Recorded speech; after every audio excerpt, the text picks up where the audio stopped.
You're not giving me easy questions, man. I thought we are going to start with some casual conversations about, marketing, what B2B SaaS companies Nope, typically need. jumping in. We're going for it. You're going for it.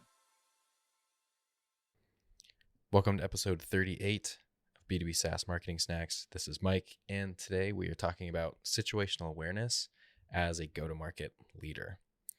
So when you are the marketing leader or a founder or the leader of your go-to-market, you have to make decisions about where your time and money go, because you only have a limited amount of both of those things, and not every playbook is going to work in every circumstance. You can't just take a marketing strategy and copy paste it across a bunch of different scenarios and hope that it just kind of works. What I mean by that is the strategies that will work before you've achieved product market fit are really different from the ones that will work once you've started to gain some traction, get some customers that will pay and stay, and even more different from when you have a lot of customers, let's say hundreds of them, and you're trying to start optimizing for things like ARPU and CAC and cost of service and those type of metrics. So this concept of situational awareness is really what Stijn kind of uses to explain the differences between kind of a true strategic marketing leader and someone who is more executional or tactically focused. So in this episode, he'll explain the concept and then the two kind of key dimensions that you need to really understand if you want to become more situationally aware as a marketer or a founder. Cool. Let's get into it. Okay, so lately I've heard you talk about situational awareness as a CMO, marketing leader. What can you tell me about that?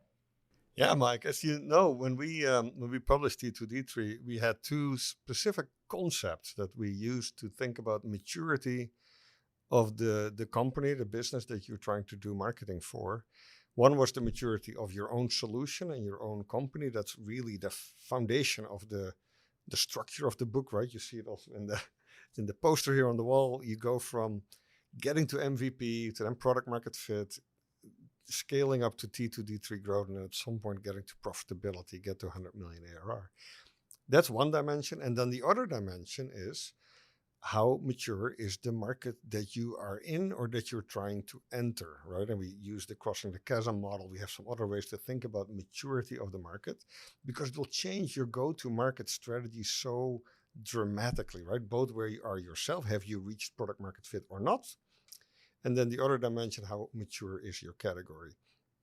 So what I have found in the last couple of months as I share these thoughts with CMOs, with CEOs, with marketing teams, that this concept of really understanding where you are on both of those two dimensions is very powerful.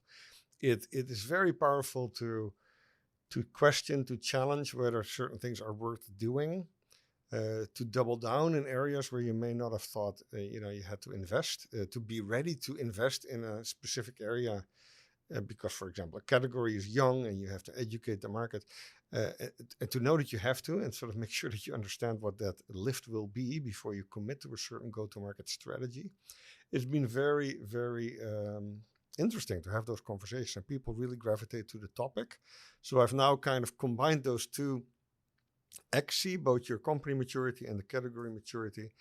And the part of the strategizing that is to understand where you are, that's what I mean now with situational awareness. So yeah, that's why you hear me talk about that a lot. And at what point does that, I guess, come into, when does it have the most impact?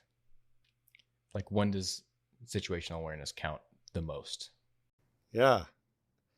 So imagine someone asks you, what should I budget for marketing? It's a very simple question. Some people think it's a very simple answer too, right? Oh, just take a percentage of your revenue or add a couple of things together, right? Oh, $20,000 for a PR campaign and $40,000 for a good website and another 15 for some good branding. And it just doesn't work like that. A real good answer to that question includes, hey, I'm in a very young category, which means that it's going to be cheap for me to buy people's attention. So Google clicks will be cheap. It will be easier for me to rank organically in search engines because there's not a lot of competition for attention.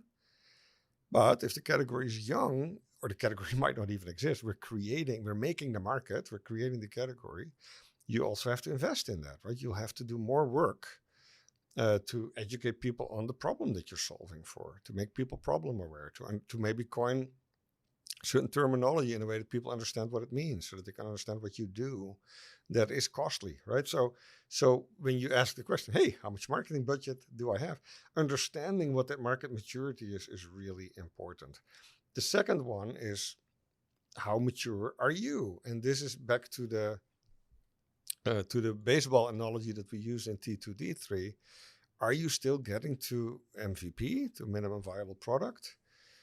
That requires a certain type of effort and go to market, or are you already on your way to product market fit?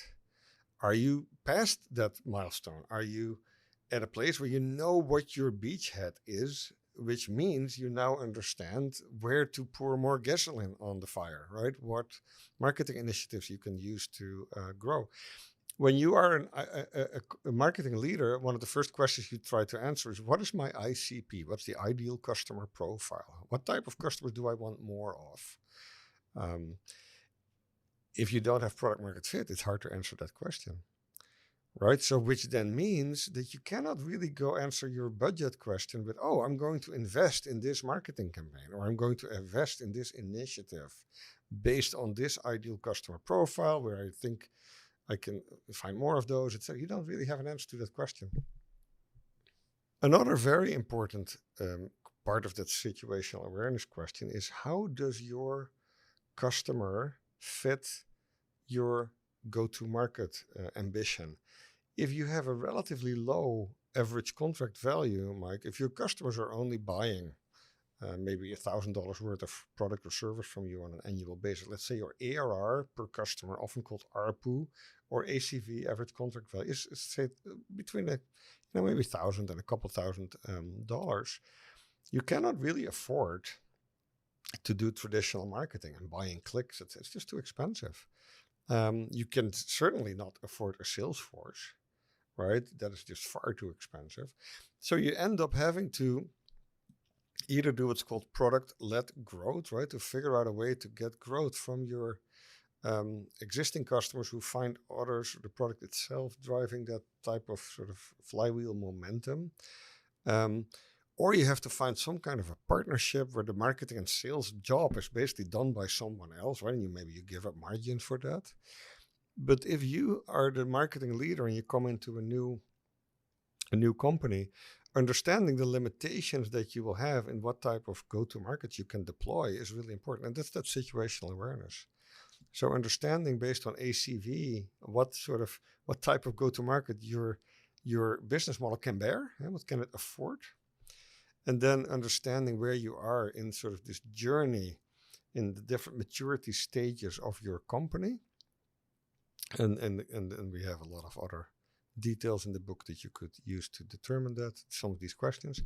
And then finally, how mature is the market that you are in, right? And this model, Crossing the Chasm, Jeffrey Moore's book, is an interesting way to think about that. And it's not a perfect science, by the way, but the more mature the market, the more you will have to pay for attention, for clicks. The more salespeople will cost, right? And so understanding where you are, and if you're earlier in this journey, then you'll have to educate the market. That can also be costly in a different way.